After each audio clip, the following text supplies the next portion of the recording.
پاکستان کی 73 سالہ تاریخ مختلف حادثات اور ثانیات سے بھری پڑی ہے، تاہم کچھ واقعات ایسے بھی ہیں جو ہم شاید کبھی نہ بھلا پائیں۔ 16 دسمبر کا دن بھی تاریخ کے انہی واقعات میں سے ایک ہے، جہاں ایک طرف 1971 میں 2 لخت ہوئے پاکستان کا غم منایا جاتا تھا، وہیں سال 2014 میں اسی روز ایک اندھوناک واقعہ پیش آیا جس نے پوری قوم کو ہلا کے رکھ دیا۔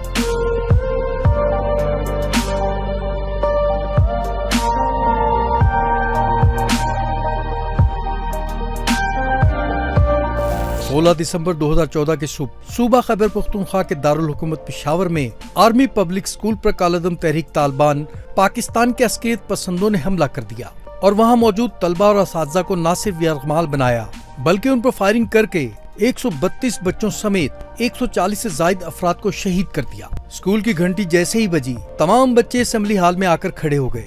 دعا کے بعد تمام بچوں نے بآواز بلند قومی ترانہ پڑھا اور پھر اپنے کلاسوں میں چلے گئے۔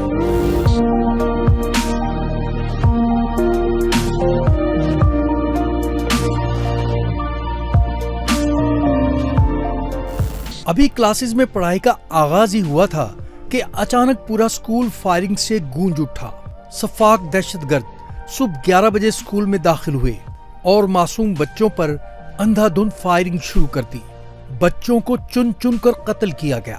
سیکیورٹی فورسز کے اسکول پہنچنے تک دہشت گرد خون کی ہولی کھیلتے رہے اور کچھ ہی دیر میں ان ظالموں نے 132 معصوم جانوں سمیت 141 افراد کو شہید کر دیا۔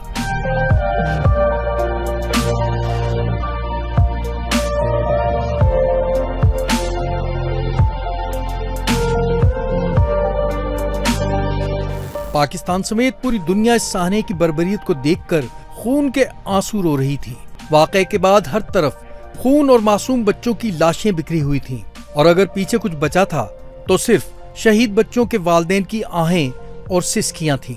اسکول کے در و دیوار دہشت اور ہولناکی کی دردناک کہانی بیان کر رہے تھے۔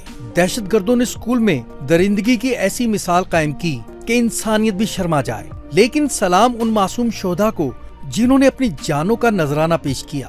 سلام ان شہداء کے لواحقین کو جن کے بچے صبح اسکول تو گئے لیکن واپس گھروں کو نہ لوٹے۔ سلام ان بہادر اساتذہ کو جنہوں نے بچوں کو بچانے کی خاطر اپنی جان قربان کر دی، بالخصوص principal army public school Tahira Qazi جنہوں نے فرض شناسی اور بہادری کا مظاہرہ کرتے ہوئے اپنے جان کی بازی لگا دی، لیکن دہشت گردوں اور بچوں کے درمیان دیوار بن کر کھڑی رہی۔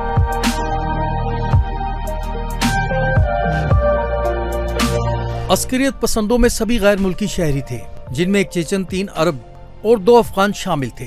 حملے کے دن اسکول میں کل 1099 طلبہ اور عملہ رجسٹرڈ تھا۔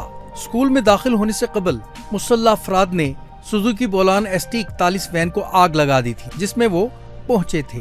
ISPR کے director major general Asim Bajwa کے مطابق دہشت گرد زیادہ سے زیادہ طلبہ کو مارنا چاہتے تھے۔ جیسے ہی دہشت گردوں نے فائرنگ کی، بہت سے طلبہ آڈیٹوریم کے دوسرے 2 راستوں کی طرف بھاگے، لیکن ان میں سے بہت سے اسٹوڈنٹ باغ میں فائرنگ کی زد میں آ گئے۔ 15 منٹ کے اندر SSG ٹیموں نے اسکول پر حملہ کر دیا اور اپنی بھاری بختربند گاڑیوں اور ٹرکوں سے دونوں اطراف سے احاطے میں داخل ہو گئے۔ فوری طور پر SSG کے اہلکاروں نے دہشت گردوں کو قابو کرنے کی بھرپور کوشش کی۔ ملٹری پولیس کی آرمی کور اور صوبائی سویلین خیبر پختونخوا پولیس نے دہشت گردوں کے فرار ہونے کے ممکنہ راستوں کو بند کرنے کی کوشش کی۔ سنائپرز کی خصوصی ٹیموں اور ان کے سٹاپرز نے دہشت گردوں کو اپنے نرغے میں لے لیا، جبکہ کمانڈوز نے عمارت پر دھاوا بول دیا اور اس عمل میں موجود باقی مغویوں کو بازیاب کرا لیا گیا۔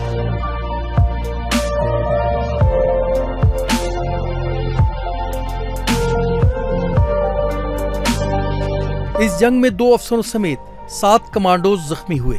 بندوق برداروں نے خودکش جیکٹوں میں لگائی گئی کسی بھی LEDs کو ناکارہ بنانے کے لیے فوری طور پر تلاشی اور کلیئرنس آپریشن شروع کیا، جسے دہشت گردوں نے پہن رکھا تھا۔ حملے کے دوران دہشت گرد اپنے ہینڈلر سے رابطے میں تھے، لیکن سیکیورٹی فورسز نے دہشت گردوں کے مواصلاتی نظام کو ناکارہ بنا دیا۔ مختلف خبر رساں اداروں و مبصرین کے مطابق حملے کی نوعیت اور تیاری کا تعلق 2004 میں روسی فیڈریشن کے شمالی اوسیٹیا اعلانیہ خطے میں پیش آنے والے بیلسن اسکول کے یرغمال بحران سے تھا۔